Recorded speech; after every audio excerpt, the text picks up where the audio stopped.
Ready start. Mahatma Gandhi 20वीं सदी के महानतम लोक नायकों में से एक थे।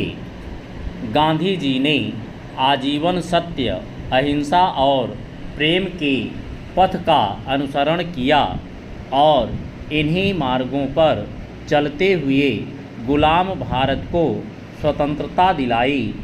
उन्होंने आजीवन दलितों और शोषितों के पक्ष में आवाज़ उठाई तथा सामाजिक अंधविश्वासों एवं रूढ़ियों को समाप्त करने में प्राणपण से कार्य किया। उनका जीवन सादगी से भरा था, परंतु उनके विचार बहुत ऊंचे थे। वे सदा अपनी अंतरात्मा की आवाज़ पर काम किया करते थे तथा किसी भी तरह का दबाव उनको प्रभावित न कर पाता था। गांधी जी का पूरा जीवन एक खुली किताब की भांति था, जिसमें दुराव छिपाव के लिए कभी कोई स्थान नहीं था। गांधी जी ने अपनी लड़ाई बड़े निराले ढंग से लड़ी। पहले दक्षिण अफ्रीका में, फिर भारत में जिस ढंग से उन्होंने स्वतंत्रता एवं अधिकारों की लड़ाई लड़ी, वैसी पहले कभी नहीं लड़ी गई थी। पहले लड़ाई का मतलब ही यह था कि सैनिकों के हाथों में हथियार होते थे और खून की नदियां बहा करती थीं। अहिंसक और वैचारिक सिद्धांतों की लड़ाई लड़ना केवल ऋषि मुनियों का कार्य माना जाता था, क्योंकि यह लड़ाई नहीं थी, धर्म का मत का प्रचार था। लेकिन गांधी जी ने करोड़ों लोगों को जगाया, इन्हें बिना हथियारों का सैनिक बनाया और अंग्रेजी शासन, जिसका सूरज कभी नहीं डूबता था, उसके खिलाफ खड़े हो गए।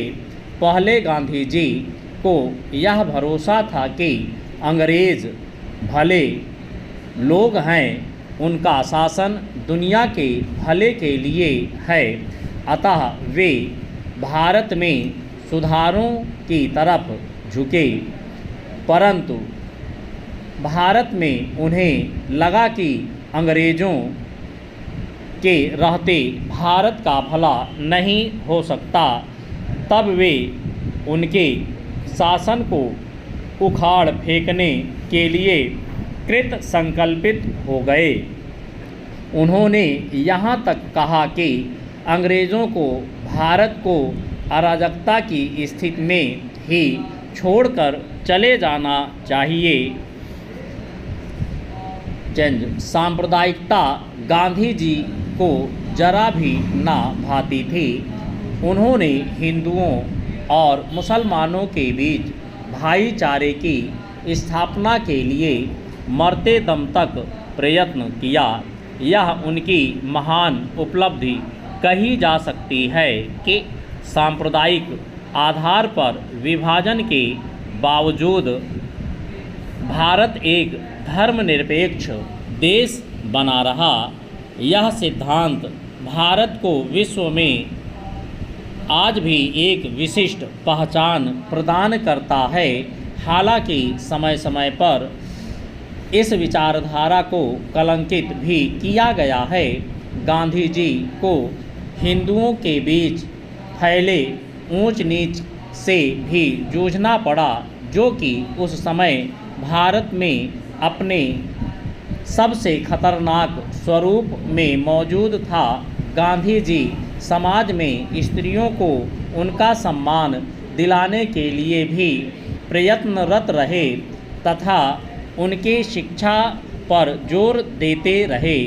गांधी जी ने मानव श्रम को अलंकृत कर समाज को एक नई दिशा दी तथा भारत में राम राज्य रूपी एक ऐसे शासन की कल्पना की जिसे कुछ लोग आज भी यूटोपिया कहते हैं।